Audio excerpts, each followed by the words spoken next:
านผู้ชมที่เคารพในข่าวพักนี้ทางทีมข่าวโทรภาพแห่งชาติลาวของพวกเขาก็ได้นำเอาผลงานและแผนการในต้นหน้าที่เป็นบุริมสิทธิ์ของแขนงกสิกรรมและสิ่งแวดล้อมมานำเสนอท่านผู้ชมนั้นได้ติดตามรับชมกันเนื่องในโอกาสวันชาติที่2ธันวาคมรอบ50 ปีทานลินคำดวงสวรรค์รัฐมนตรีกระทรวงเกษตรกรรมและสิ่งแวดล้อมได้ให้สัมภาษณ์ต่อทีมข่าวซึ่งทานได้ให้ทัศนะว่าวันสถาปนาสาธารณรัฐประชาธิปไตยประชาชนลาวครบรอบ50 ปีแม้นเหตุการณ์ประวัติศาสตร์สุดที่มีความหมายสำคัญของประชาชนลาวบรรดาเผ่าที่ได้เฉลิมฉลองไสยชนะที่พรรคและรัฐบาลประชาชนลาวบรรดาเผ่าญาติมาได้ซึ่งในแขนงกสิกรรมและสิ่งแวดล้อมก็ได้สร้างขบวนการเพื่อเฉลิมฉลองวันสถาปนาสาธารณรัฐประชาธิปไตยประชาชนลาวครบรอบ50 ปีผลงานพ้นเด่นในระยะ5 ปีผ่านมาแขนงกสิกรรมและสิ่งแวดล้อมได้จัดผันขยายมติ11ของพรรคมาเป็นมติขององค์คณะพรรคกระทรวงซึ่งการจัดตั้งปฏิบัติเห็นได้แขนงการมีการขยายตัวเฉลี่ย 2.75 ส่วนห้อยต่อปีเลื่อนแผนการที่สภาแห่งชาติรับรองได้ประกอบส่วนเข้าในผลรวมยอดผลิตภัณฑ์ภายใน GDP เฉลี่ย 19.05 ส่วนห้อยในนั้นการขยายตัวของแต่ละแขนงการย่อยประกอบมีปลูกฝัง 1.70 ส่วนห้อยเลี้ยงสัตว์ 4.63 ส่วนห้อย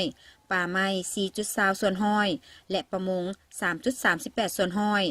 ทั้ง4แขนงการดังกล่าวล้วนแล้วแต่เลื่อนแผนการสามารถผลิตพืชเสบียงอาหารเฉลี่ย 6.75 ล้านต้นต่อปีการค้ำประกันเสบียงอาหารเนาะว่าเฉพาะการค้ำประกันเสบียงอาหารอยู่ในแผนงานถือว่าเป็นแผนงานที่สำคัญซึ่งมาฮอดปัจจุบันนี้พวกเขาก็สามารถผลิตพืชเสบียงเฉลี่ยได้ 6.7 ล้านกว่าต้นต่อปีเท่ากันกับ 96% ของแผนการในนั้นเลยแม่นการผลิตข้าวซีนไข่ปลาเลยแม่นเลยพืชผักมันสามารถค้ำประกันเสบียงอาหารได้โดยพื้นฐานในขอบเขตทั่วประเทศแต่อันสำคัญอันนึงที่ว่าพวกเราจะต้องได้สุ่มใส่แล้วแม่นจะต้องได้สุ่มใส่ว่าเฮ็ดแนวใดสามารถเป็นสินค้าได้ขายได้ราคาบ่เฉพาะตั้งแต่อยู่ภายในเนาะสามารถส่งออกได้ให้มันได้นำเอาเงินตราเข้ามาสู่ประเทศชาติของพวกเราอันนี้ก็แม่น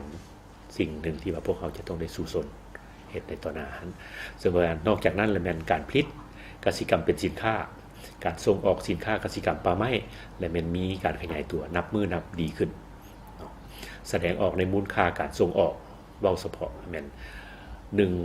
1,570 ล้านกว่าดอลลาร์เนาะต่อปีอันนี้นอกจากผลสำเร็จในการจัดตั้งปฏิบัติ4แผนเวียกบุริมสิทธิ์ยังได้ปฏิบัติเวียกงานวิชาเฉพาะที่ปิ่นอ้อมที่สำคัญซึ่งเห็นได้ผลสำเร็จเป็นก้าวๆเป็นต้นการคุ้มครองและพัฒนาที่ดินสำเร็จการสร้างแผนที่ดินกสิกรรม 4.5 ล้านเฮกตาร์ในขอบเขตทั่วประเทศและขึ้นทะเบียนออกใบตาดินได้เท่ากับ 48 ส่วนห้อยของแผนการเฉพาะปี 2025 ใน 10 เดือนผ่านมาออกใบตาดินได้ 100,000 กว่าตอนเท่า 45.5 ส่วนห้อยและคาดคะเนหมดปีจะได้ประมาณ 200,000 กว่าตอนเท่ากับ 73.3 ส่วนห้อยของแผนการที่สภาแห่งชาติรับรอง 300,000 ตอนการพัฒนาชนรับประทานได้สุ่มใส่ฟื้นฟูซ่อมแปลงและขยายตานางชนรับประทานในขอบเขตทั่วประเทศนอกนั้นการค้นคว้าและขยายแนวพันธุ์การถ่ายทอดเทคนิคเทคโนโลยีการปรับปรุงรูปแบบการผลิตเวียกงานป้องกันและกักกันพืชเวียกงานกสิกรรมสะอาดการคุ้มครองการลงทุนในแขนงการลดพรความเสี่ยงจากภัยพิบัติธรรมชาติและการพัฒนาทรัพยากรมนุษย์พัฒนาชนบทแก้ไขทุกอย่างนี่ก็ถือว่าเป็นการพัฒนาโครงสร้างพื้นฐานเพื่อสร้างสิ่งอำนวยความสะดวกให้แก่การผลิตในเขตชนบทเนาะนับมือนับขยายตัวดีขึ้นเทอละก้าวมาฮอดปัจจุบันนี้สามารถสร้างได้ครอบครัวสามารถสร้างครอบครัวได้พ้นทุกข์ได้นี่นะเนาะได้1,57,300 กว่าครอบครัวในมหอดปัจจุบันนี้ถ้าสมเทียบใส่กับเปอร์เซ็นต์ที่ว่าทั่วเฮากำหนดแล้วแม่นพวกเฮาได้อยู่ประมาณ8หลายกว่า 85% ของแผนการในโอกาสวันสถาปนาสาธารณรัฐประชาธิปไตยประชาชนลาวครบรอบ50 ปีนี้เนาะซึ่งว่าในปีนี้ก็ถือว่าเป็นปีครั้งประวัติศาสตร์ที่ว่าพวกเฮาเฉลิมฉลอง50 ปีต่างหน้าให้ทั้งคณะพรรคคณะนำกระทรวงเกษตรกรรมและสิ่งแวดล้อมข้าพเจ้าก็ขออวยพรไสอันประเสริฐมายังการนำภาครัฐทุกขั้นทั้งในอดีตและปัจจุบันจงมีสุขภาพเข้มแข็งมีพลานามัยสมบูรณ์มีสติปัญญาที่แหลมคมและก็ และสืบต่อนำพาชี้นำการจัดตั้งปฏิบัติเวียกงานในทุกแขนงการให้ได้รับผลสำเร็จเทื่อละก้าวและใหญ่หลวงกว่าเก่าสำหรับทิศทางแผนการและแผนเวียกจุดสุมกระทรวงเกษตรกรรมและสิ่งแวดล้อมใน5ปีต่อหน้า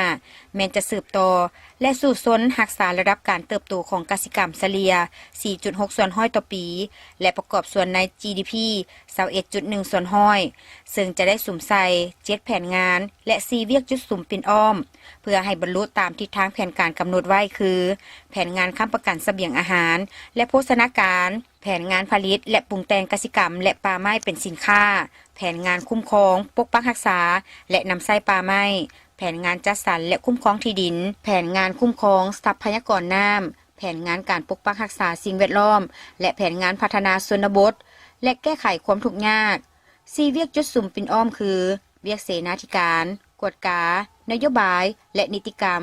เวียกปรับปรุงการจัดตั้งและการพัฒนาทรัพยากรมนุษย์การเสื่อมโยงหัวมือและการลงทุนภาคพื้นและสากล